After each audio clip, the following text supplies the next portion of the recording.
Good evening to all of you. कैसे हैं आप सब? गुड इवनिंग पूजा जी, राधे, आरिफा, तारा भगत, रेणु जी, भूचाल, जय हिंद। चलिए सर, क्लास लाइव नहीं हो पा रहा है। अब देखिए अभिषेक जी हो गया होगा। चलिए सबको गुड इवनिंग, स्वागत है आप सबका आज के इस सेशन में। भारतीय कृषि वाला जो पार्ट है आपके मंडी बोर्ड के एग्जाम में, ठीक है, उसका जो 10 नंबर का पार्ट है इस वाले पार्ट से आएगा आप लोगों का, है ना। तो 10 नंबर का जो पार्ट है उसको हम लोग कवर करने वाले हैं अभी के क्लास के माध्यम से। तो पहले सिलेबस पे नजर डालते हैं और उसके बाद फिर आप लोग को मैं आगे कंटिन्यू करूंगा।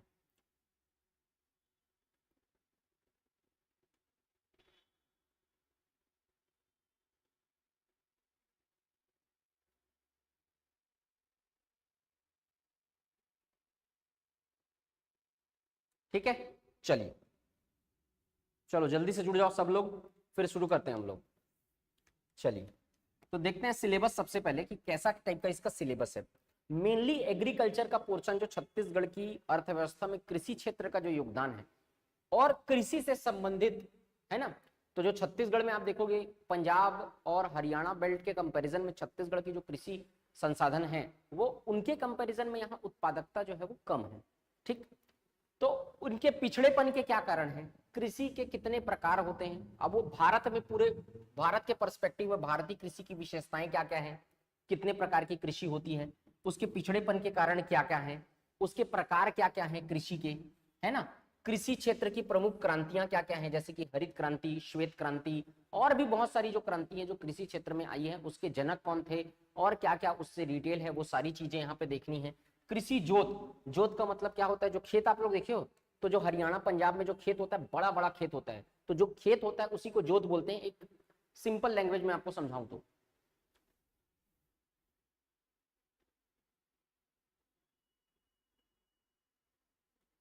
ठीक। भारत की प्रमुख फसलें एवं मुख्य उत्पादक राज्य, कौन कौन सी फसल कौन कौन से राज्य में उत्पादन होता है उसका, वो सारा चीज देखेंगे अपन इसमें। कृषि लागत एवं मूल्य आयोग CACP, ये वाला जो आयोग है कृषि से संबंधित आयोग है जो मुख्य रूप से मिनिमम सपोर्ट प्राइस यानी न्यूनतम समर्थन मूल्य की क्या करता है, मतलब कि न्यूनतम समर्थन मूल्य के लिए क्या करता है, रिपोर्ट प्रस्तुत करता है, अनुशंसा करता है, उसको देखेंगे। राष्ट्रीय कृषि बाजार ई नाम जिसको बोलते हैं, कृषि और प्रसंस्करण खाद्य उत्पादक निर्यात विकास प्राधिकरण अपेडा है। कृषि से संबंधित जो और अधिकरण है या आयोग है वो सारी चीजों को देखना है। इसमें मार्कफेड भी है, छत्तीसगढ़ राज्य कृषि बीज विकास निगम है, नाबार्ड है, नाफेड है और कृषि से संबंधित राष्ट्रीय और राज्य स्तर की योजनाएं और नवीनतम आंकड़े। आप अगर मोटे मोटे ये देखेंगे तो 12 से 14 टॉपिक है इसमें, 12 से 14 और नंबर कितना है 10। मतलब अगर सारे टॉपिक को टच करेगा तो हार्डली एक एक क्वेश्चन आएगा, अगर सब टॉपिक को टच किया तब। अगर किसी टॉपिक से क्वेश्चन बढ़ाया तो इसमें 2-3 टॉपिक से तो क्वेश्चन आएगा भी नहीं। ठीक, तो उसके हिसाब से हम लोग स्मार्ट स्ट्रेटजी करेंगे से चलेंगे कि किस टॉपिक से क्वेश्चन आने की संभावना ज्यादा है और जो इंपॉर्टेंट है उसको हम लोग पहले कवर करेंगे, और जिस टॉपिक से पूरा थ्योरी टॉपिक है और जिससे क्वेश्चन आने की संभावना कम है उसको बाद में कवर करेंगे। कवर सबको करेंगे, सारा टॉपिक अपन पढ़ेंगे, लेकिन जहां से क्वेश्चन ज्यादा पूछे जाने की संभावना है उसको पहले कवर करेंगे। जो मुख्य रूप से ये जो आयोग है नीचे वो आपको दिख रहे हैं, जैसे कृषि लागत एवं मूल्य आयोग है ना, और आपका देखेंगे जो प्राधिकरण है अपेडा है, मार्कफेड है ना, और ये जो नाबार्ड है, नाफेड है, यहां से सवाल ज्यादा पूछे जा सकते हैं। और मुख्य रूप से ये जो योजनाएं हैं उनसे भी कुछ कुछ सवाल पूछे जा सकते हैं। बाकी जो विशेषताएं हैं, पिछड़ेपन का कारण है, इनको तो आप ऐसे ही सरसरी तौर पे पढ़ेंगे तो आपका जो ऑप्शन आप देखेंगे तो ऑप्शन में आप लगा लेंगे, क्योंकि बहुत सारी कृषि समस्याओं से तो आप स्वयं परिचित होंगे, है ना। तो इसको भी पढ़ेंगे अपन, लेकिन ये जो चीजें हैं वो बाद में पढ़ेंगे। पहले ये कृषि लागत एवं मूल्य आयोग और ये जो अपेडा, मार्कफेड है, ये सारा नाबार्ड है, ये सारी चीजों को हम लोग पहले कवर करेंगे क्योंकि इनसे क्वेश्चन आने की संभावना ज्यादा है। क्लियर, इतना समझ में आया? चलिए शुरू करते हैं फिर। चल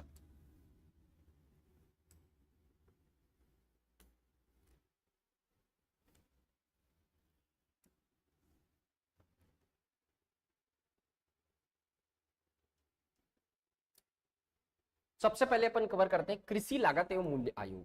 देखिए, आपको एक एवरेज किसी टॉपिक को टच करना है, कोई भी आयोग से सवाल अगर कहीं आ रहा है तो मैं आपको सारी चीजों के बारे में विस्तार से बताऊंगा। अब आपको यहां पर डिटेल में, बहुत ज्यादा डिटेल में नहीं पूछेगा, व्यापम का जो लेवल है वो व्यापम के लेवल के हिसाब से पूछेगा, पीएससी के लेवल पे नहीं जाएगा। मतलब ऐसा नहीं कि कथन करण वाला सवाल दे दे, लेकिन फिर भी हम लोग सारा चीजों को यहाँ पर जितनी इंपॉर्टेंट चीजें हैं वो सारा चीज हम कवर करेंगे, डिटेल में कवर करेंगे, ताकि आपसे कोई भी सवाल जो है वो छूट न जाए, है ना, सारा सवाल आपसे बने, वो कोशिश हम लोग करने वाले हैं। ठीक, चलो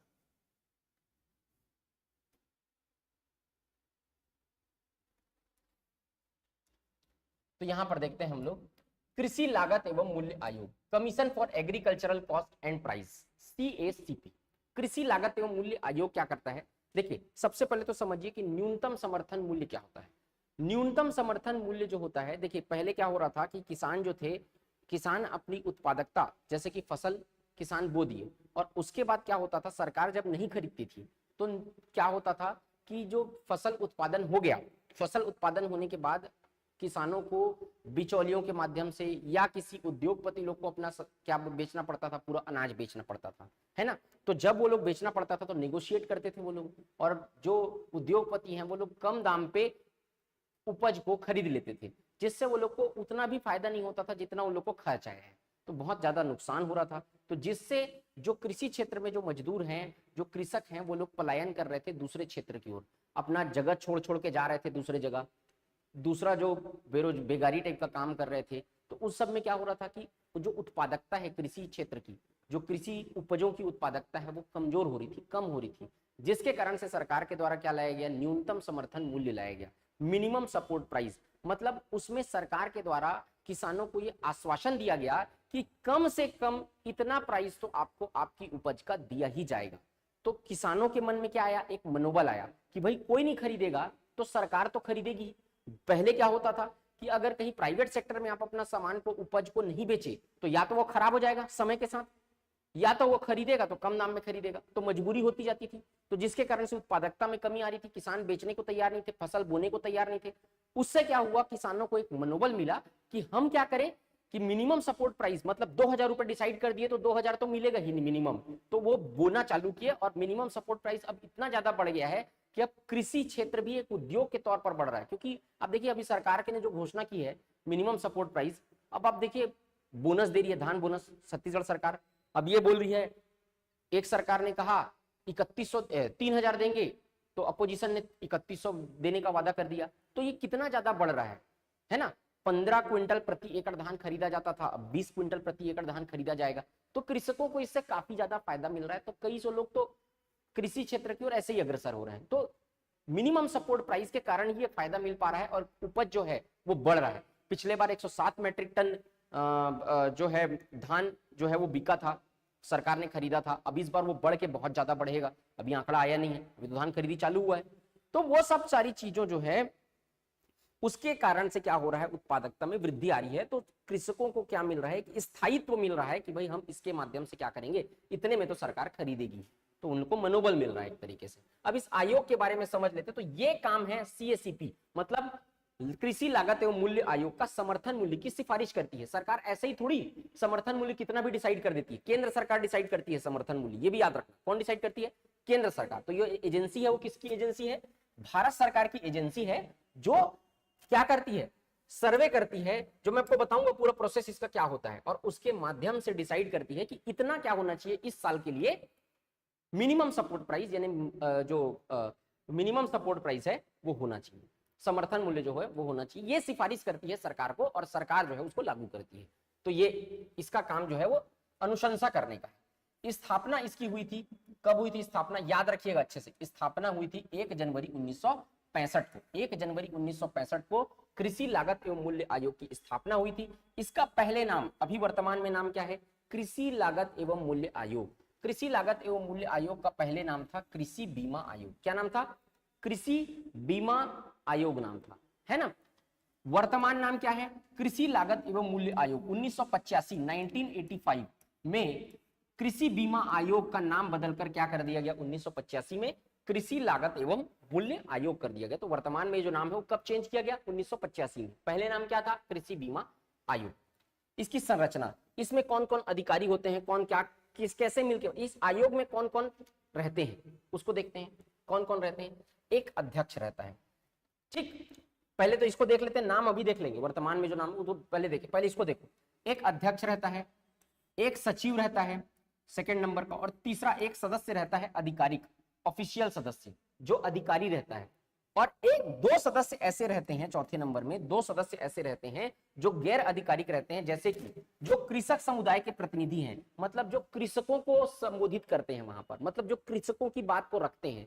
कृषकों के बीच से दो लोगों को लेके आया जाता है, जो कोई अधिकारी नहीं होते, कोई प्रशासनिक कर्मचारी नहीं होते हैं, वो जो केवल मतलब आप मान के चलिए एग्जाम्पल के तौर पर मैं आपको बता रहा हूँ कि खुद किसान होते हैं, जो किसानों का दर्द को समझते हैं, जो किसानों की समस्याओं को समझते हैं, जो किसान के बीच से होते हैं, तो उनकी बातों को रखने के लिए ऐसे दो लोगों को यहां पर कृषि लागत एवं मूल्य आयोग में शामिल किया जाता है कि वो लोग भी कृषकों की बात के उनके बीच से आए हैं, तो उनकी समस्याओं से भली भांति वाकिफ हैं, तो वो लोग अपनी बात को यहां पर रख सके। इसलिए दो सदस्यों को यहां पर शामिल किया जाता है। तो कौन कौन शामिल हुए इसमें से? एक अध्यक्ष रहेंगे, एक सचिव रहेंगे, एक सदस्य रहेंगे जो अधिकारी रहेगा, दो सदस्य ऐसे रहेंगे जो गैर अधिकारी रहेंगे, अधिकारी नहीं रहेंगे, जो कृषक समुदाय के प्रतिनिधि हैं और आमतौर पर कृषक समुदाय के साथ एक सक्रिय संबंध रखते हैं, या तो स्वयं संबंध कृषक है या तो कृषि समुदाय से संबंध रखते हैं, उनकी बातों को रखने का अधिकार है उनके पास, वो रहेंगे।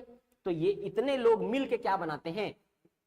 कृषि लागत और मूल्य आयोग। और ये सारे लोग सर्वे करते हैं, क्वेश्चंस इरेज करते हैं, सवालों को बनाकर राज्य को भेजते हैं, राज्य में फिर चेक होता है। ये लोग ये देखते हैं कि मतलब किसानों को कितना खर्चा आया है, किसानों को अभी सब बताऊंगा। तो किसानों को जो जैसे कि इस साल का, हर साल का सीएससीपी जो आयोग है वो हर साल के अंत तक क्या करता है? सरकार को अपनी रिपोर्ट प्रस्तुत करता है, और सरकार जो है उसके बाद आर्थिक मामलों की जो मंत्रिमंडलीय समिति है, वो समिति जो रहती है इस पे विचार करती है, और उसके बाद फिर इस वेबसाइट में अपलोड कर देती है कि भाई इस साल का समर्थन मूल्य ये है।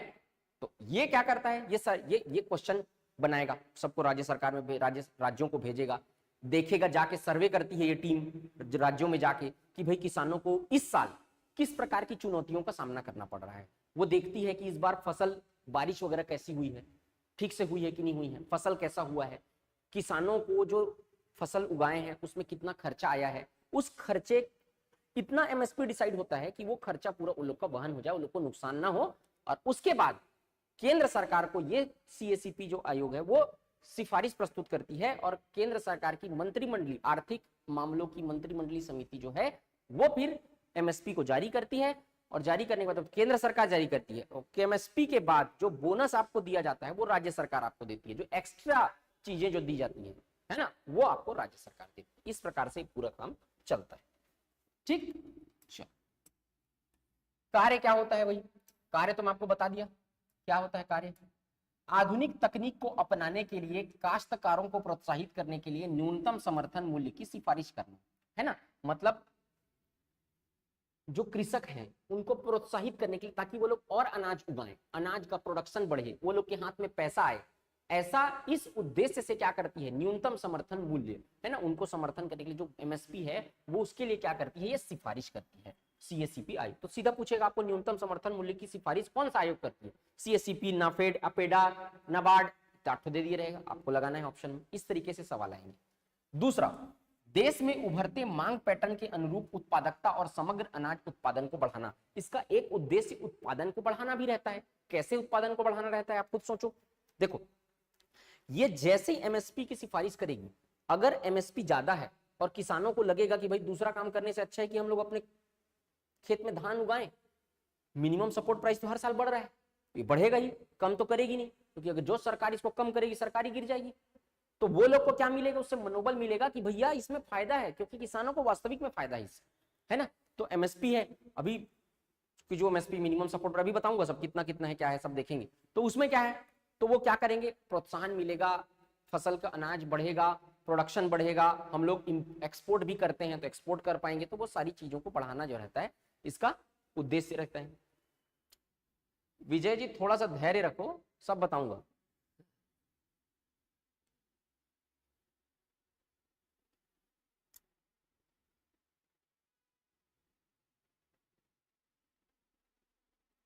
अलविना जी, आपको नोट्स वगैरह बनाने की जरूरत नहीं है, तो पीडीएफ मैं प्रोवाइड करूंगा, उससे कंप्लीट हो जाएगा, कुछ भी जरूरत नहीं है आपको, बस आप देखते जाओ, है ना, बस आप समझते जाओ अच्छे से जो मैं समझाने जा रहा हूँ। काफी वृहद तौर पे मैं डिटेल में आपको पढ़ाना चाह रहा हूँ, ताकि इससे बाहर का आपको कहीं से भी कुछ भी ना पढ़ना पड़े। आप सारा चीज यहाँ पर पढ़ लो, जिससे ये नोट्स को, एक चीज को देखो, एग्जाम में सिलेक्शन होता है एक चीज को बार बार पढ़ने से। ऐसा नहीं कि 4 किताब ले लिए और चारों जगह से आप पढ़ रहे हो तो दिमाग काम नहीं करेगा वहां पे। एक चीज को बार बार पढ़ो और कितना रिवाइज कर पाते हो, वो आपका एग्जाम में सफलता की कुंजी बनेगी, आपकी चाबी बनेगी आपकी। तो याद रखना उसको, इसी को बार बार पढ़ना है आपको, इसमें सारा चीज मैं कवर कर रहा हूं। तो ये 2 उद्देश्य हैं इसके। चलिए, और आप लोग को थोड़ा सा वेट करिए, धैर्य रखिए, मैं सारा चीज कवर करूंगा। ये जो आप पूछ रहे हैं ना कि कितने फसल पे देते, सारा चीज बताऊंगा, अभी धैर्य रखिए। अब समझते जाइए कैसे तय होती है एमएसपी, इसको थोड़ा सा समझिए कि कैसे एमएसपी तय होती है। तो अभी जो मैं आपको बताया, ऊपर ऊपर से बताया, अब आप समझिए इसको धीरे से। देखो, प्रमुख कृषि उत्पादों के लिए एमएसपी को सीएसईपी की सिफारिशों के आधार पर प्रत्येक वर्ष के अंत तक निर्धारित किया जाता है।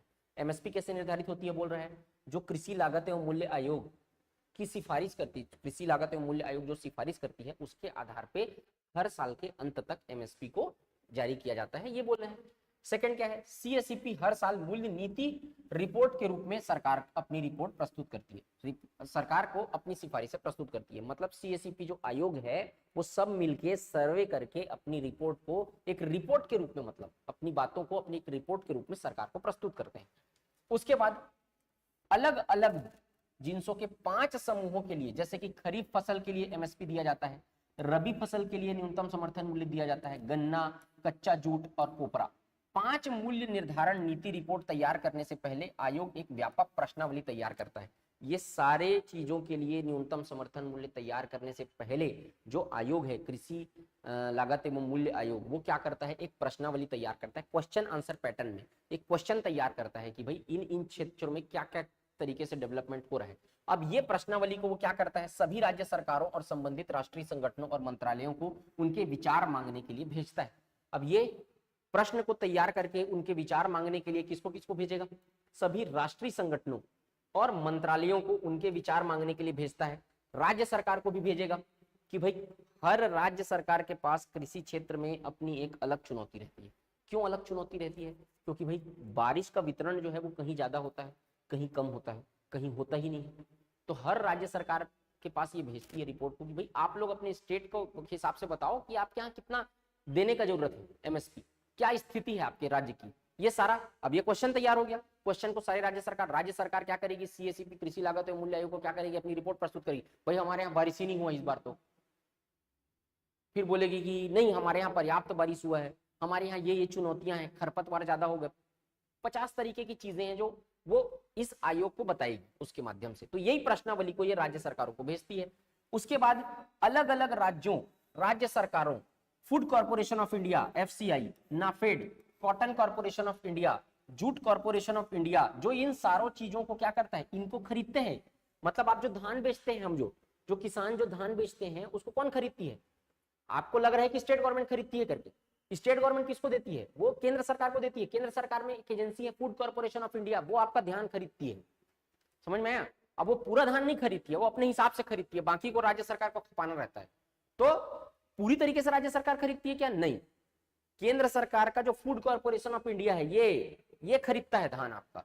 लेकिन वो भी क्या करता है, अभी भूपेश बघेल का लेटेस्ट इंटरव्यू हुआ था लल्लन टॉप में, सौरभ द्विवेदी जी का, काफी दिलचस्प इंटरव्यू था, उसको देखना। उसमें उन्होंने पूछा है कि जब केंद्र सरकार ये कहती है कि धान वो खरीदती है और आपकी जो गवर्नमेंट है वो कहती है धान हम खरीदते हैं, तो खरीदता कौन है, धान। तब उन्होंने बताया कि देखो FCI food corporation of India जो है वो धान खरीदने का ठेका इसका है, इसके पास जाता है धान, ये केंद्र सरकार की एजेंसी है। लेकिन ये कितना धान खरीदेगी वो नहीं बताती।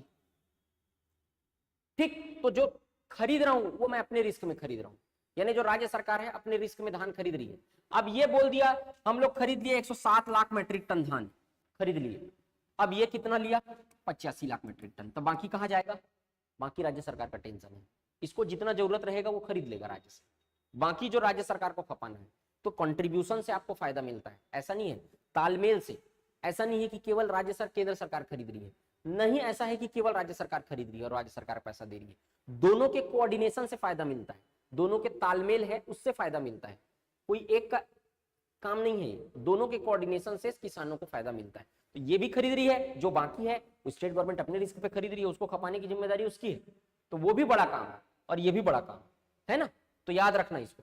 तो वो ये जो सब ये है आपका। और अभी के वर्तमान सिनेरियो में तो और समझो इसको अच्छे से, न सिर्फ पेपर में लगाने के लिए बल्कि जानने के लिए भी समझो इसको, कि वस्तु स्थिति आपको पता होनी चाहिए कि एक जन 3000 एमएसपी दे रहा है, एक जन 3100 बोल रहा है, कल के 4000 बोल देंगे।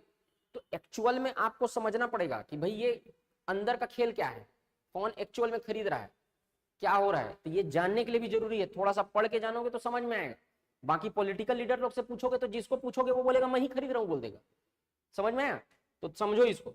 तो यहां पर देखो अब इसके बाद क्या करती है, अलग अलग राज्यों राज्य सरकारों, FCI, NAFED, cotton corporation of India, jute corporation of India जो खरीदने वाली है, उन व्यापारी संगठन से प्रसंस्करण संस्थानों और प्रमुख केंद्रीय मंत्रालय जैसे किसानों के साथ अलग अलग बैठकें की जाती हैं। अब ये जो सीएसीपी आयोग है वो सारे लोगों के साथ, जो खरीदने वाले लोगों के साथ बैठक करेगी, भैया आप कितना खरीदने वाले हो, खरीद सकते हो कि नहीं, कितना जरूरत है, कितना स्टॉक करने के लिए जरूरत है, ठीक है। तो ये सारी चीजें इसके साथ बैठक करती है। और बैठक करने के बाद आयोग उन विभिन्न बाधाओं के आकलन के लिए राज्यों का दौरा करता है जो किसान अपनी उपज के विपणन में सामना करते हैं। उसके बाद क्या करता है राज्य आयोग, सीएसीपी आयोग का जो सचिव है, जो अध्यक्ष है, वो सारे लोग क्या करेंगे, वहां पर जाके दौरा करेंगे उस राज्य में कि किस किस तरीके की चुनौतियों का सामना कर रहे हैं, ऐसे देखते हैं पहले वो लोग, है ना। और उसके बाद इन सभी सूचनाओं के आधार पर, मतलब एफसीआई जो बोला, जो नफेड बोला, ये सारे सूचना और जो राज्य में सरकार दौरा किया, उस सारे के आधार पर क्या करते हैं, अपनी रिपोर्ट या सिफारिश को अंतिम रूप देता है सीएसीपी आयोग जो होता है वो, और जो सरकार को प्रस्तुत की जाती है लास्ट, कि भाई इतना सपोर्ट, मिनिमम सपोर्ट प्राइस होना चाहिए हमारे हिसाब से, हम लोग जो आकलन किए हैं उसके हिसाब से। और वो आकलन क्या करती है सरकार, जो है सीएसीपी रिपोर्ट को राज्य सरकारों और संबंधित केंद्रीय मंत्रालयों को उनकी टिप्पणियों के लिए परिचालित करती है। मतलब सीएसीपी ने अपनी रिपोर्ट प्रस्तुत कर दी, उसने बता दिया कि भाई इतना मिनिमम सपोर्ट प्राइस इस बार रखना है। उसके बाद केंद्र सरकार क्या करेगी, सारे राज्यों को बोलेगी भाई देखो इतना रखने वाले, अब आप लोग बताओ ठीक है कि नहीं है। मानने के लिए बात नहीं केंद्र सरकार, लेकिन थोड़ा सा सलाह मतलब लेती है, सारे राज्य सरकार को भेजती है, वो इतना रखने वाले बताओ क्या है कैसा है। तो वो राज्य सरकार अगर बढ़ाने के लिए बोल दिया तो भी केंद्र सरकार बाध्य नहीं है, और नहीं बढ़ाने के लिए बोला तो भी बात नहीं। हालांकि वो केवल औपचारिकता है, तो ये राज्य सरकार से पूछती है और उसके बाद फीडबैक प्राप्त करने के बाद केंद्र सरकार की, अब ये इंपॉर्टेंट है याद रखना, केंद्र सरकार की आर्थिक मामलों की मंत्रिमंडलीय समिति एमएसपी के स्तर और सीएसीपी द्वारा की गई सिफारिशों पर अंतिम निर्णय लेती है। तो एमएसपी जारी करने का काम किसका है, आर्थिक मामलों की मंत्रिमंडलीय समिति। एमएसपी की सिफारिश करने का काम किसका है, कृषि लागत एवं मूल्य आयोग यानी सीएसीपी आयोग का काम। सिफारिश करती है सीएसीपी आयोग, जारी करती है आर्थिक मामलों की मंत्रिमंडलीय समिति। मतलब केंद्र सरकार ही मान लो, लेकिन ये ऑप्शन में रहेगा तो यही लगाना है, सरकार मत मार के आ जाना। ये जो समिति है वो डिसाइड करती है, हालांकि ये सरकार समिति सरकार की ही है ना। तो ये आदित्य अच्छे से याद रखना, पूरा डिटेल में बता रहा हूं ताकि आपको दिमाग समझ सको, ठीक। चलो ये देख लेना, ये सब प्रोसेस है इसका। एक बार यह निर्णय लेने के बाद विभिन्न हितधारकों के लिए वेबसाइट पर अपनी सभी रिपोर्ट डालता है। तो उसके बाद सरकार क्या करती है, सारे वेबसाइट पर अपनी रिपोर्ट डाल देता है कि भाई इस साल का एमएसपी इतना इतना है ना। इसको थोड़ा सा ध्यान दिए रहना। वर्तमान में अगर इसके अध्यक्ष की बात करेंगे, अध्यक्ष प्रोफेसर विजय पाल शर्मा है, सीएसीपी आयोग के अध्यक्ष जो है प्रोफेसर विजय पाल शर्मा है। सदस्य सचिव जो है डॉक्टर नवीन पी सिंह है, और एक सदस्य है जो आधिकारिक है वो श्री रतनलाल डागा है, रतनलाल डागा। तो ये काम रहता है, इस तरीके से रहता है पूरी तरीके से सीएसीपी आयोग का। इतना क्लियर है, समझ में आया, बताओ यहां तक का चीज है।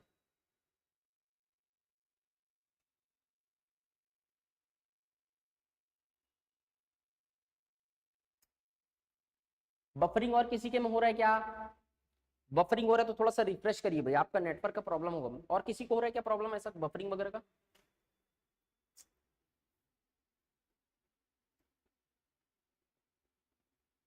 नहीं आंचल जी, सारे स्टेट में एमएसपी सेम होती है, सब स्टेट के लिए सेम होती है एमएसपी।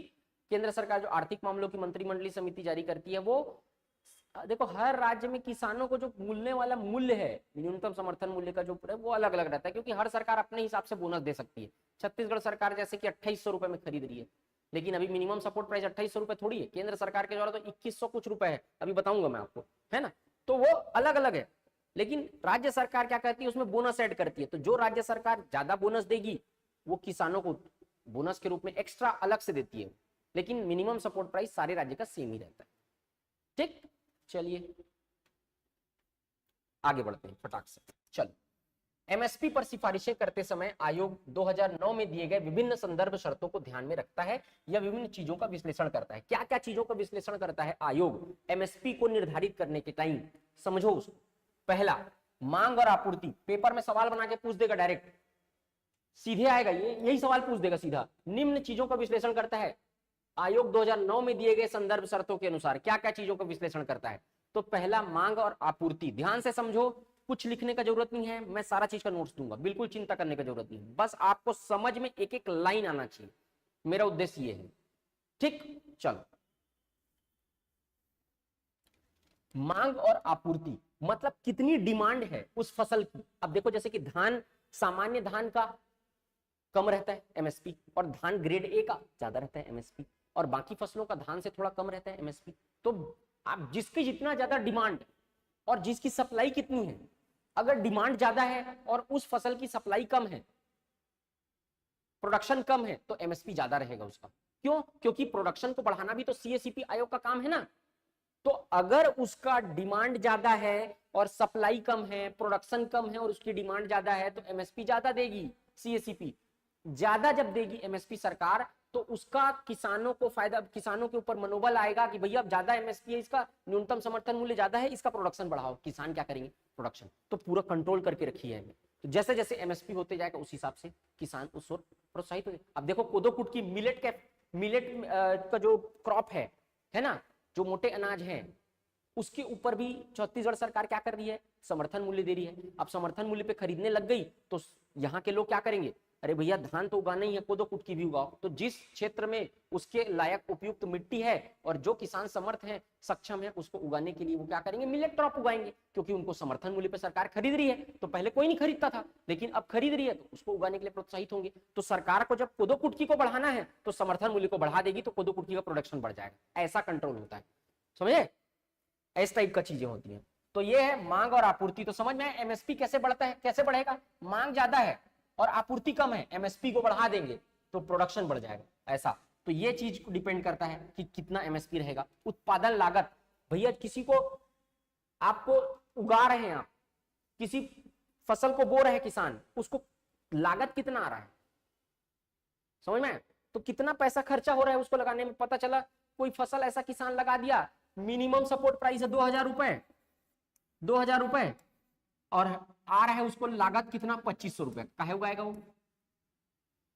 तो इसको देखती है एमएसपी डिसाइड करने से पहले सीएसीपी कि भाई कितना लागत आ रहा है, कितना लागत आ रहा है, उसके हिसाब से मिनिमम सपोर्ट प्राइस डिसाइड करती है। उससे लागत से कम मिनिमम सपोर्ट प्राइस डिसाइड करेगी तो आप वो ही नहीं सामान, मतलब वो जो फसल को। ठीक, तो ये डिपेंड करता है। उत्पादन लागत पर 50% का न्यूनतम मार्जिन, मतलब जो उत्पादन का लागत आ रहा है, जो खर्चा हो रहा है, उस पे 50% का मार्जिन होना चाहिए, मतलब लगभग उसको फायदा हो 50% का। इस तरीके से डिसाइड करते हैं। ठीक, फर्स्ट पॉइंट रिपीट करो ना, मांग और आपूर्ति। देखो, डिमांड और जो सप्लाई, डिमांड और सप्लाई। अगर किसी चीज की डिमांड ज्यादा है, जैसे टमाटर, हर दिन आप देखोगे एक दिन 25 रुपए किलो रहता है, एक दिन 50 हो जाता है, एक दिन 40 हो जाता है, एक दिन 60 हो जाता है। कैसे होता है? देखो, अगर उसका डिमांड ज्यादा है और मंडी में टमाटर का, एक एग्जांपल उदाहरण ले रहा हूं टमाटर का, ठीक, अगर डिमांड ज्यादा है और मंडी में टमाटर कम आया, एकदम देसी एग्जांपल लेते हैं, डिमांड ज्यादा है, ज्यादा लोग मांग रहे हैं टमाटर, तो रोज खरीदना है सबको, और अगर मंडी में जो टमाटर है वो कम आया तो रेट को 70 रुपए कर देगा। अगर डिमांड कम है और टमाटर ज्यादा आया मंडी में, और डिमांड है ही नहीं, जितना डिमांड है शहर का, टमाटर उससे ज्यादा आ रहा है, टमाटर का रेट 2 रुपए किलो हो जाएगा। तो डिमांड और सप्लाई के ऊपर डिपेंड करता है कि किसी भी सब्जी का हो, चाहे किसी का भी चीज का हो, रेट उसके ऊपर डिपेंड करता है। जैसे कि आप देखे होंगे जो मेडिकल इक्विपमेंट्स थे, जैसे कि टेम्परेचर थर्मामीटर है, वो कोविड के टाइम पे कितना ज्यादा उसका रेट बढ़ रहा था, कितना बढ़ता आप लेते? रेमडेसिविर कोई पूछने वाला नहीं है उसको आज, जो रेमडेसिविर का एक टाइम पे 45,000 50,000 रुपए में बिका है रेमडेसिविर का इंजेक्शन, और आता 2,000 का है, 1,500 रुपए में आ जाता है। तो क्यों बढ़ा? क्योंकि डिमांड बढ़ गई और सप्लाई करने के लिए पैसा, मतलब सप्लाई करने के लिए चीजें नहीं थी, तो क्या बढ़ गया? रेट बढ़ गया। उसी तरीके से इसमें भी है, अगर मांग ज्यादा है और प्रोडक्शन अगर किसी फसल का कम है तो एमएसपी को बढ़ाना पड़ेगा। तो उसके हिसाब से इन दोनों को देख कर ये क्या करता है? विश्लेषण करता है और सीएसीपी जो है वो एमएसपी की सिफारिश करती है। समझ में आया एल्विना जी?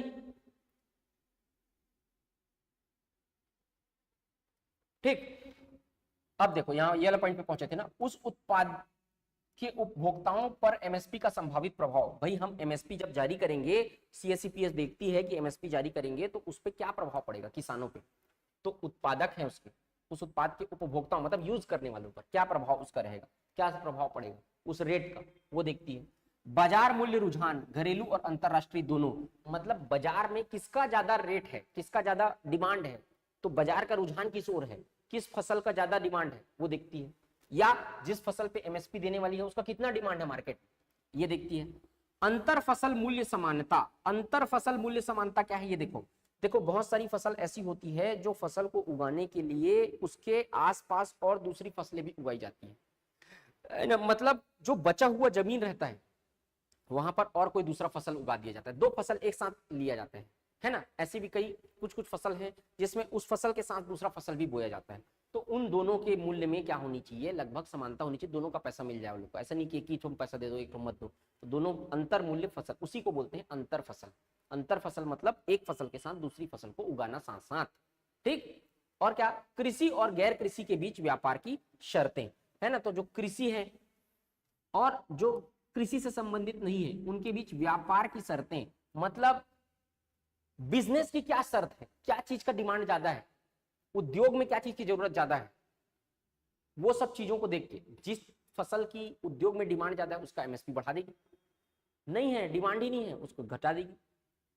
जैसे मक्के से इथेनॉल बनाया जाएगा तो उस तरीके का, मतलब तो वो कृषि और गैर कृषि के बीच शर्त क्या क्या है, क्या क्या कंडीशन है, वो सारा चीज को कृषि लागत एवं मूल्य आयोग देखती है। एमएसपी को पहली बार भारत सरकार द्वारा 66-67 में हरित क्रांति के मद्देनजर गेहूं के लिए पेश किया गया था, जिसे किसानों को घटते मुनाफे से बचाने के उद्देश्य से शुरू किया गया था। पहली बार कब शुरू किया गया? 67-68 में मिनिमम सपोर्ट प्राइस लागू किया गया। जब भारत देश आजाद हुआ नया नया तो उस समय खाद्यान्न का संकट पैदा हो गया। भारत चीन युद्ध के बाद तो और जबरदस्त पैदा हो गया। भारत चीन का जब युद्ध हुआ तो भारत उस युद्ध का हार गया, जिसके कारण भारत में क्या हुआ, एक तो जो भी पैसा था, एक तो पहले पैसा नहीं था शुरू में, है ना, लेकिन जो पैसा था वो युद्ध में लग गया, तो युद्ध में लगने के बाद पैसा भी कम हो गया। हम लोग को एक टाइम पे ऐसा आ गया था कि खाद्य सब जो गेहूं धान ये सब खा रहे हो ना, वो भी इंपोर्ट करना पड़ता था दूसरे देश से। ये करना नहीं पड़ा, नौबत आ गई थी कि करना पड़ेगा, नहीं तो आज के डेट में कितना ज्यादा रेट रहता है इसका। तो उस समय क्या किया गया, हरित क्रांति लेके आया गया। हरित क्रांति पढ़ाऊंगा डिटेल में, चिंता मत करो। उस समय गेहूं के लिए ऐसी बीजों को बढ़ावा दिया गया जो बहुत ज्यादा कम मतलब कि कम सिंचाई व्यवस्था और कम चीजों में भी ज्यादा अच्छा फसल देती थी। तो उससे फिर क्या किया गया, मेंटेन किया गया, उसको हरित क्रांति में पढ़ाऊंगा डिटेल में, है ना। तो उसके कारण से 66-67 में गेहूं के लिए मिनिमम सपोर्ट प्राइस चालू किया गया, ताकि हमारे देश के लोग खुद उगाएं और उगाने के बाद यही बाहर से मत मंगाना पड़े उसको। तो यहाँ का प्रोडक्शन फिर बढ़ा और एक टाइम आया जब भारत आत्मनिर्भर बन गया खाद्यान्न के रूप में। अब भारत एक्सपोर्ट करता है, एक टाइम आ गया था जब इंपोर्ट करना पड़ता है, अभी एक्सपोर्ट करता है भारत, है ना। तो ये सब चीजें ये याद रखना, पहली बार कब लाया गया। सरकार एमएसपी पर फसल खरीदती है बशर्ते फसल के बाद कीमतें कम हो जाए, है ना। इस पे किसानों को परोक्ष रूप से मदद मिलती है और वे बाजार की असामान्यताओं से बचते हैं, है ना। एमएसपी पर फसल खरीदती है, एमएसपी पर फसल खरीदती है तो एक स्थायी तो मिलता है किसानों को, भाई ये तो हमारा खरीदेगी। और ये क्या बोल रहे हैं, बाजार की असामान्यताओं से बचते हैं, मतलब किसी उद्योगपति को बेचेंगे, किसी बड़े व्यापारी को बेचेंगे, दबाव डाल के कम में पैसा खरीद लेगा, तो ये सब असमानताओं से वो लोग बचते हैं ताकि, है ना। भारत सरकार सीएसीपी की सिफारिशों, राज्य सरकार और अन्य संबंधित मंत्रालयों की राय को ध्यान में रखते हुए एमएसपी पर निर्णय लेती है, तो बता चुका हूं। हाँ, अब ये ध्यान देना, तीन चीज। सीएसीपी राज्य और अखिल भारतीय स्तर पर प्रत्येक फसल के लिए 3 प्रकार की उत्पादन लागत की घोषणा करता है। सीएसीपी 3 प्रकार की उत्पादन लागत पर फोकस करता है। यहां तक का क्लियर है ना। अब देखो इसको समझो ध्यान से, इसके ऊपर का क्लियर है ना। अब इधर को फोकस करना, थोड़ा सा टिपिकल टाइप का है।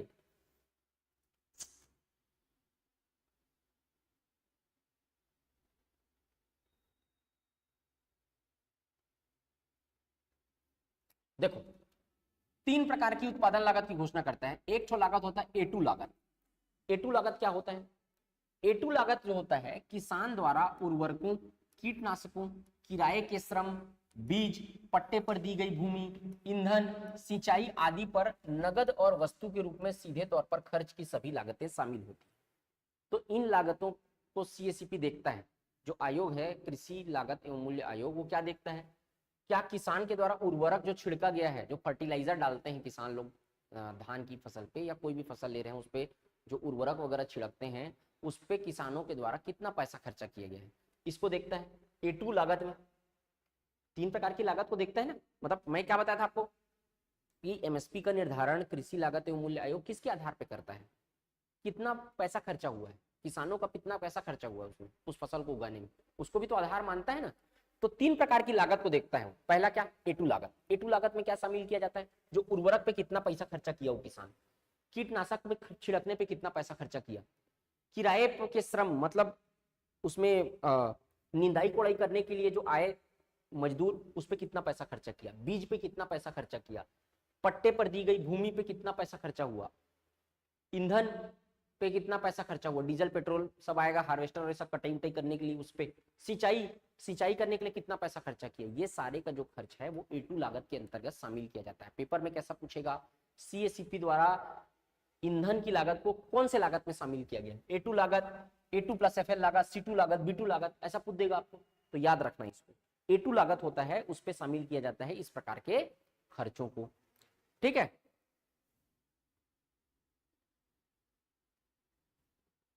है ना। उसके बाद देखो A2 प्लस FL लागत, ये कौन सा, ये क्या चीज है भाई? A2 प्लस FL लागत, इसमें A2 प्लस अवैतनिक पारिवारिक श्रम का मूल्य शामिल है। ये तो शामिल ही है A2 प्लस FL में, A2 तो है ही, प्लस FL लागत क्या हुआ?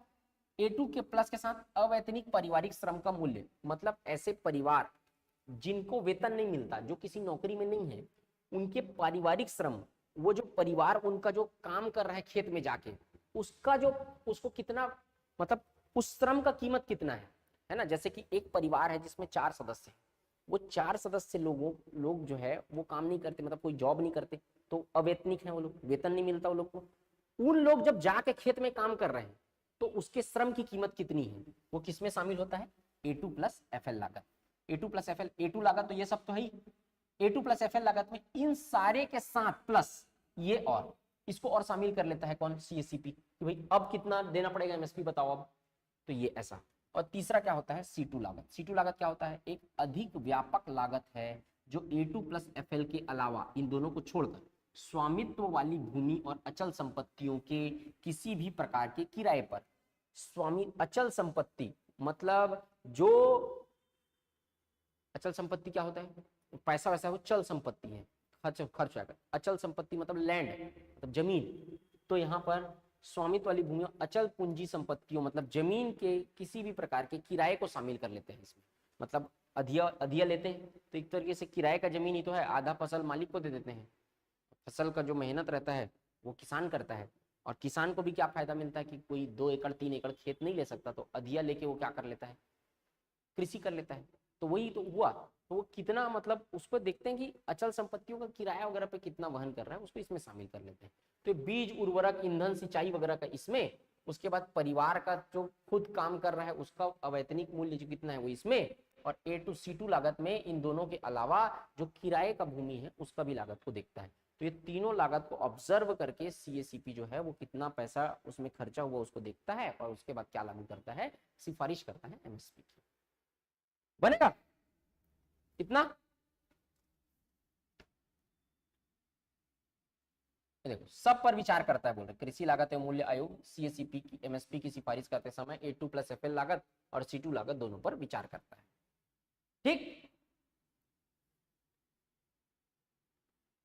चलो CACP की भूमिकाएं और जिम्मेदारी क्या होती है ये देख लेते हैं। इतना क्लियर है कि नहीं बताओ? कोई डाउट है क्या किसी को यहां तक?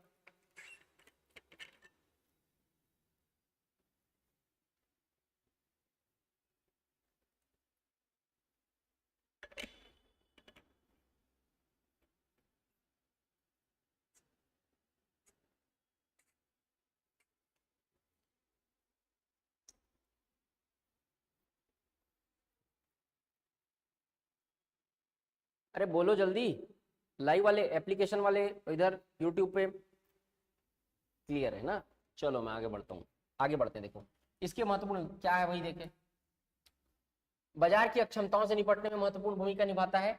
यह लाभकारी और स्थिर मूल्य वातावरण का आश्वासन प्रदान करता है। मैं आपको बता चुका हूँ ये, ताकि लाभकारी, लाभकारी मतलब किसानों को लाभ हो। स्थिर मूल्य का वातावरण का मतलब भैया किसानों को आश्वासन मिल जाए कि भैया इतना मूल्य तो मिलेगा ही हमको, सरकार इतना मूल्य तो हमको देगी, उसका आश्वासन देता है। कृषि उत्पादन और उत्पादकता को बढ़ाने के लिए एक महत्वपूर्ण है, क्योंकि कृषि उपज का बाजार स्वाभाविक रूप से अस्थिर होता है ना। तो इसको प्रोडक्शन को बढ़ाने के लिए क्या है, जरूरी है, क्योंकि इसका जो कृषि उपज का जो बाजार है वो अस्थिर होता है, क्योंकि कभी घट जाता है रेट, कभी बहुत बढ़ जाता है। तो जब रेट घट जाएगा तो किसानों का जो अनाज है वो बिक नहीं पाएगा, उन लोग को मूल्य ही नहीं मिल पाएगा। अब वो लोग इतने गरीब होते हैं, आज ये जो छत्तीसगढ़ के किसान है वो खासकर और आर्थिक रूप से असक्षम होते हैं, वो फांसी वांसी लगा लेते हैं। हालांकि अलग राज्यों में भी, दूसरे दूसरे राज्यों में कर्ज का बोझ इतना ज्यादा होता है कि पटा नहीं पाते, अगर फसल नहीं हुआ तो बड़ा दिक्कत हो जाता है। तो जैसे कि कोई फसल का रेट डाउन हो गया, तो रेट डाउन हो गया तो उस साल वो फसल को वो बेच ही नहीं पाएगा, फसल सड़ जाएगा, फसल सड़ने के बाद वो कर्जा नहीं चुका पाएगा, फिर कर्ज नहीं चुका पाया तो एक ही उन लोगों का दिक्कत रहता है।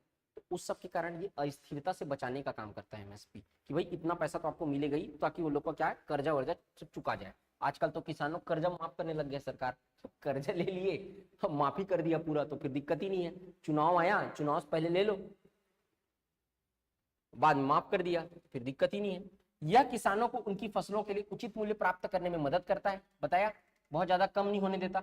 भले ही बाजार की स्थिति अस्थिर हो, बाजार में कोई भी चलता रहे कुछ भी, ये एक रिक्वायर्ड अमाउंट में पैसा दे देगा उन लोग को। किसानों को कर्ज के दुष्चक्र, ये मैं आपको बताया वही है, कर्ज के दुष्चक्र में फंसने से रोका जा सके। सरकार समिति द्वारा की गई सिफारिशों के आधार पर एमएसपी तय करती है। एमएसपी वर्तमान में 23 वस्तुओं के लिए दी जाती है। कोई पूछ रहा था अभी कोई पूछा था कमेंट में, 23 वस्तुओं के लिए एमएसपी की सिफारिश करता है, जिसमें 7 अनाज, 5 दाल, 7 तिलहन, 4 वाणिज्यिक फसलें शामिल है। कौन कौन सा शामिल है सब बता रहा हूं। चलो ये देखिए, देखो 23 टोटल अनाज में कौन कौन सा शामिल है, धान, गेहूं, मक्का, ज्वार, बाजरा, जौ और रागी। इसके लिए एमएसपी सिफारिश करती है सीएसीपी। दाल, दलहन फसलों के लिए चना, अरहर, मूंग, उड़द, मसूर, इन सब के लिए एमएसपी दिया जाता है। तिलहन फसल में मूंगफली, रेपसीड, सोयाबीन, तिल, सूरजमुखी, कुसुम और नाइजर बीज, इन सब के लिए एमएसपी दिया जाता है। वाणिज्यिक फसलों में खोपरा के लिए दिया जाता है, जूट के लिए दिया जाता है, कपास के लिए दिया जाता है और गन्ना के लिए। इसको थोड़ा सा ध्यान रखना, पेपर में ये पूछ दिया कि निम्न में से किस फसल के लिए एमएसपी नहीं दी जाती, इस तरीके से भी पूछ सकता है, वो कुछ भी पूछ देगा। ठीक, हालांकि मैं आपको ये अनुमान में बता दूं, मैं आपको जिस हिसाब से व्यापम का भी पिछले 2-3 एग्जाम, 2-3 क्या 4-5 एग्जाम में जो पैटर्न आ रहा है बहुत इजी आ रहा है। आपको टफ सवाल पूछने की कोशिश नहीं करेगा, एवरेज आएगा, बिलो एवरेज आएगा या एवरेज लेवल का सवाल आएगा, एबव एवरेज आएगा ही नहीं। समझ में आया? तो एकदम एक लाइन में सिंपल सा सवाल देगा, पूछ देगा सीएससीपी की स्थापना कब हुई थी, निम्न में से किस चीज की अनुशंसा करता है। तो बहुत इजी, मतलब आप समझ के रहो कॉन्सेप्ट को, कॉन्सेप्ट नहीं पकड़ोगे तो कितना रटोगे, रटने वाला तो पूरा ही है। तो इसलिए समझ के पढ़ो, ज्यादा समय तक याद रहेगा, क्वेश्चन पेपर में अटेम्प्ट होगा, थोड़ा टफ भी आ गया तो भी अटेम्प्ट हो जाएगा। समझ में आया? चलो, अरे खोपरा यार, खोपरा नहीं पता है क्या? खोपरा जो पान में डालते हैं, खोपरा, वो व्हाइट कलर का छोटा छोटा होता है ना, वही खोपरा है और क्या है। सीएससीपी प्रत्येक वर्ष मूल्य नीति रिपोर्ट के रूप में सरकार को अपनी सिफारिशें प्रस्तुत करता है, ये बता चुका हूं। रिपोर्ट में वस्तुओं की 5 श्रेणियां शामिल हैं, खरीफ फसल, रबी फसल, गन्ना, कच्चा, जूट, खोपरा, है ना। सीएससीपी किसी वस्तु के लिए समर्थन मूल्य की सिफारिश करते समय किसी विशेष वस्तु की अर्थव्यवस्था की संपूर्ण संरचना और शेष अर्थव्यवस्था पर मूल्य नीति के संभावित प्रभाव का व्यापक अवलोकन करता है। मतलब पूरा देखता है स्ट्रक्चर की, कितना फायदा हो रहा है, कितना नुकसान हो रहा है, कितना क्या है, कैसा है, वो सारा चीज आपको बताया हूँ, उसी चीज के बारे में बोल रहे हैं। किसानों को अपने उत्पादों के विपणन या अपनी फसल की उपज बढ़ाने में आने वाली विभिन्न बाधाओं का मौके पर आकलन करने के लिए आयोग राज्यों का औचक निरीक्षण भी करता है। मैंने बताया था आपको कैसे सिफारिश करता है करके, तो राज्य में जाता है, जो आयोग के लोग हैं वो जाती हैं, टीम जाती है, वो देखती है कि कितना खर्चा आ रहा है, कितना क्या आ रहा है ना, क्या क्या दिक्कतों का सामना करना पड़ रहा है, तो वो सारी जाके औचक निरीक्षण भी करते हैं, है ना, जाते भी हैं। ठीक, चलो आगे बढ़ते हैं। हरित क्रांति के मद्देनजर सरकार द्वारा पहली बार 66 में गेहूं के लिए लाया गया था, ये बता चुका हूं। फसल कटाई के बाद कीमतें कम होने पर सरकार एमएसपी पर फसल खरीदती है ना। इससे किसानों को परोक्ष रूप से मदद मिलती है। अगर कीमत कम हो गई तब भी एमएसपी पर फसल खरीदेगी। सरकार सीएसपी की सिफारिश से राज्य सरकार और अन्य संबंधित मंत्रालयों को राय को ध्यान में रखते हुए सीएसपी तय करती है, एमएसपी तय करती है, सब बता चुका हूँ।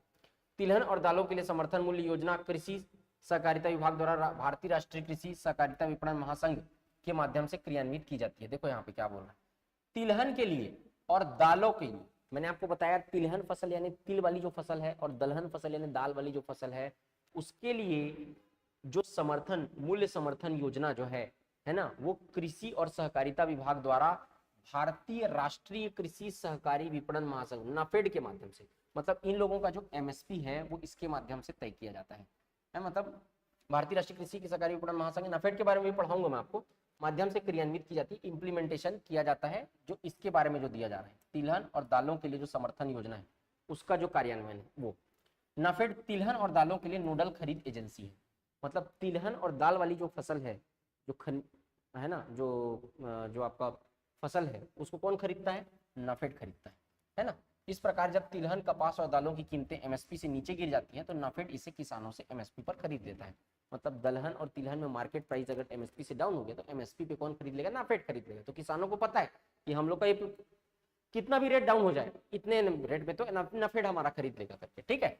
तो खरीद कीमतों की घोषणा आमतौर पर बुआई मौसम की शुरुआत में की जाती है और इस तरह सीएसईपी के पास देश के आर्थिक मामलों में जिम्मेदारी का एक बहुत व्यापक क्षेत्र है।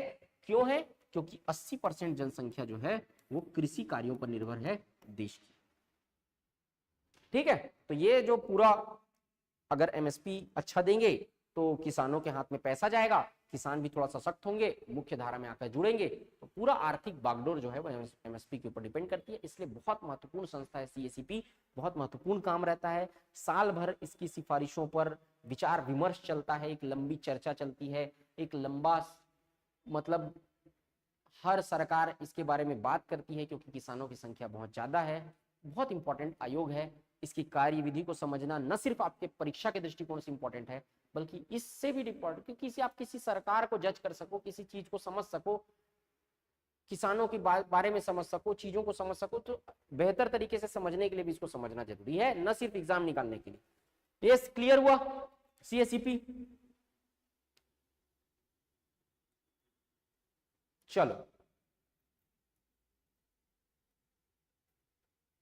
बताओ, इतने में किसी को डाउट है तो बताओ, नहीं तो हम लोग देखेंगे क्या समर्थन मूल्य क्या क्या है, फिर किसका किसका कितना कितना समर्थन मूल्य है अभी वर्तमान लेटेस्ट। बताओ, सब लोग का कमेंट आना चाहिए फटाफट। वाणी जी, सोनल, निर्मल, इधर पूजा सिंह,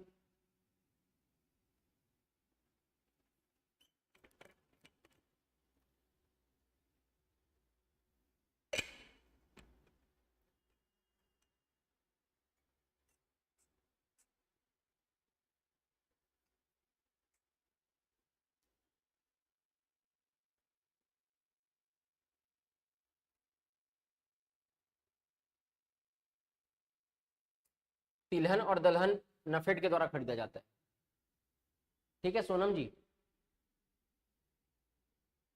चलो, अब यहां पर मैं आपको बताने जा रहा हूं एक बहुत इंपॉर्टेंट चीज, ये एमएसपी को अच्छे से देखे रहना। ये ऑफिशियल डॉक्यूमेंट है, सरकार गवर्नमेंट के वेबसाइट से निकाला है इसको।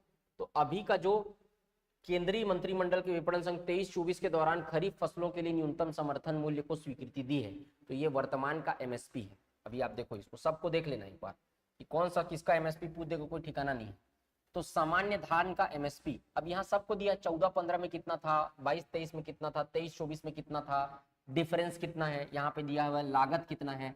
मतलब सीएसईपी मैंने बताया था लागत को काउंट करती है कि किसानों का कितना पैसा खर्चा हुआ है उसमें, वो लागत को यहाँ पे दिया हुआ है।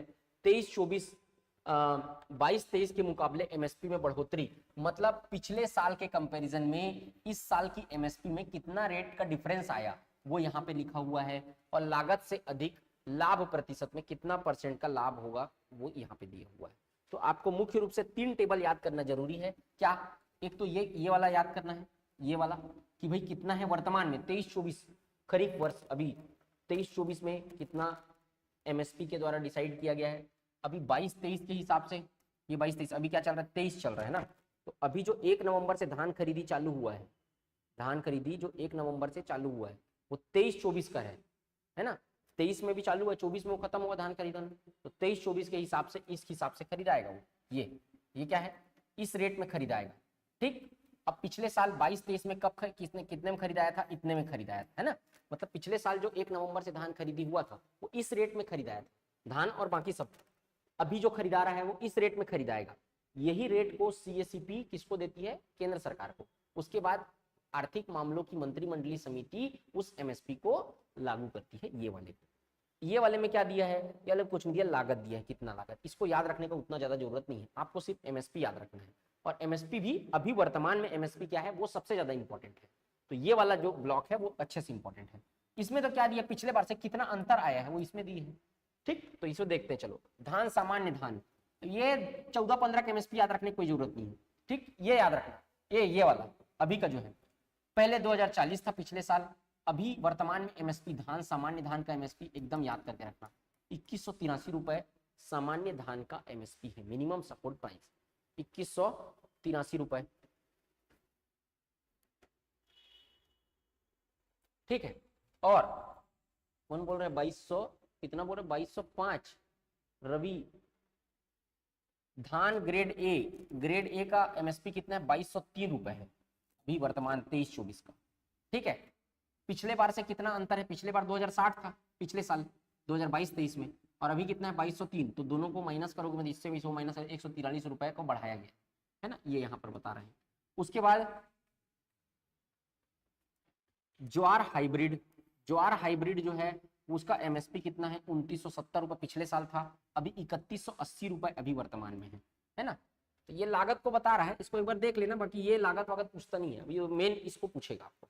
पिछले बार से 210 रुपए बढ़ाया गया है, ठीक। ज्वार मालदंडी है ना, तो ज्वार वगैरह जो है वो इसका पिछले बार 2990 था, अभी 3225 रुपए है। बाजरे का कितना था, 2350 रुपए था, अभी 2500 रुपए है।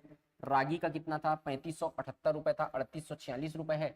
अब देखो इस पे जो है वो राज्य सरकार क्या देती है, बोनस देती है, यानी यहाँ पर अभी जैसे कि 2700 रुपए में खरीदेगी अभी सरकार, तो जो बाकी डिफरेंस का पैसा है उसको 4 किस्त में जो है वो ट्रांसफर करती है, डायरेक्ट बेनिफिट ट्रांसफर होता है।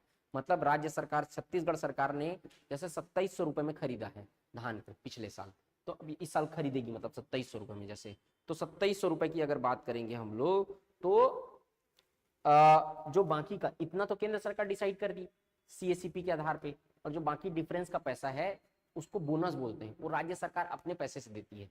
तो राज्य सरकार जो बोनस देती है उसको 4 किस्तों में ट्रांसफर करती है ना। तो इस तरीके से डिसाइड होता है। मक्का है, मक्का का 1962 था पिछले बार, इस बार 2090 रुपए है। तुअर अरहर का बात करेंगे तो 6600 रुपए था पिछले बार, इस बार 7000 रुपए है। तो ये सब समर्थन मूल्य को ध्यान रखे रहना। उसके बाद अगर देखेंगे मूंग का, तो पिछले बार कितना था, पिछले बार 7755, इस बार 8558 है। उड़द का 6600 था, 6950 है। मूंगफली का 5850 था, 6377 है। सूरजमुखी के बीज का, सूरजमुखी के बीज का 6400 था, 6760 रुपए है। सोयाबीन का 4300 रुपए था, 4600 रुपए है। तिल का 7830 था, 8635 है। काला तिल का 7287 था, 7734 है। कपास का 6080 था, अभी कितना है 6620 रुपए है। और कपास लंबा रेशा इसका 6380 था, 7020 रुपए है। तो पिछले बार कितना था, इस बार न्यूनतम समर्थन मूल्य कितना है, एक नजर देख के जाना। वैसे मुख्य रूप से इंपॉर्टेंट जो है वो धान का, धान ग्रेड ए, ठीक है। बाकी मक्का का थोड़ा इंपॉर्टेंट रहता है, कई बार पूछता है, उड़द का भी पूछता है। तो इस तरीके के सवाल पेपर में आते हैं, कौन सा कितना समर्थन मूल्य है वो सब। तो इस समर्थन मूल्य का चार्ट है ना, ये ऑफिशियल डॉक्यूमेंट है, इसको देख लेना एक बार। तो ये समर्थन मूल्य जो है उसको पढ़ के जाओ। और कोई डाउट है तो बताओ, कृषि लागत एवं मूल्य आयोग से। तो इतना ये काफी डिटेल में मैंने पढ़ाया, इससे ज्यादा आपको कुछ भी पढ़ने का जरूरत नहीं है। सारे सवाल इससे, जो भी इस आयोग से जो भी सवाल आए वो सारे बन जाएंगे आपसे कंप्लीट। और मैं क्लास के बाद जो है वो पीडीएफ आपको शेयर कर दूंगा, आप पीडीएफ एक बार पढ़ के देखिएगा। उसी चीज को बार बार पढ़ना है आपको, न कि 5 जगह से एक साथ पढ़ना है। समझ में?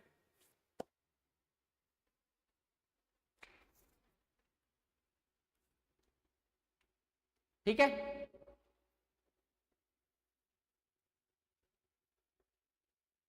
अब कल जो क्लास होगी, कल की क्लास की टाइमिंग है 9:30 बजे सुबह।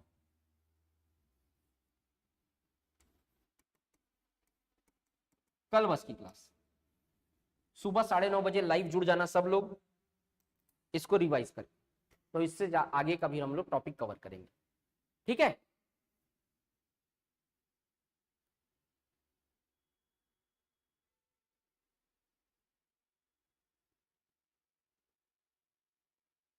चलिए,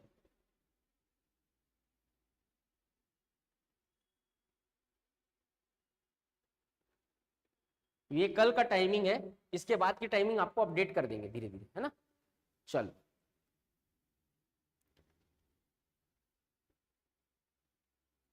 थैंक यू सो मच। कल मिलते हैं फिर सुबह 9:30 बजे।